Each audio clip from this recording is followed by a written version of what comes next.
বাবা তুমি আমাৰ ঘৰলৈ অহাৰ বাবে বহুত বহুত ধন্যবাদ। আৰু তোমাকো বহুত বহুত ধন্যবাদ।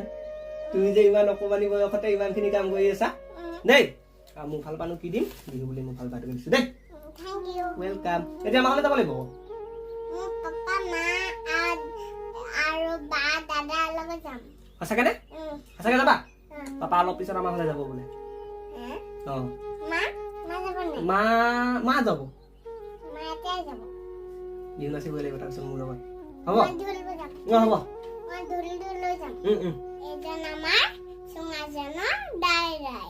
এজনৰ ইউটিউব চেনেল আছে, আপোনালোকে চাব দেই আৰু সাবস্ক্ৰাইব কৰিব, লাইক কৰিব, কমেন্ট কৰিব দেই। থেংক ইউ দেই। আপোনালোকে কৰিবলৈ পাহৰি নাযাব দেই। ধুনীয়াকে কৈছে দেই। ওলাইছে নে? আজি বিহু দিনাও মানে শাৰী কিতাপ শান্তি নাই দেই।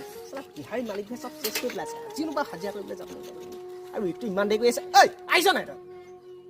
তহঁতি সদায় যদি এনেকে লেট কৰি থাক নহয় কেতিয়াও জীৱনত উন্নতি কৰিব নোৱাৰ। সদায় এনেকে হাজিৰাই কৰি থাকিব লাগিব। মোৰ দৰে ঠিকা ল'ব নোৱাৰি দিয়ে আৰু দেৰি হৈছে। আৰু ল'ৰা ছোৱালী এগালমান জন্ম দি ল'বি গোটেইখন পিল পাল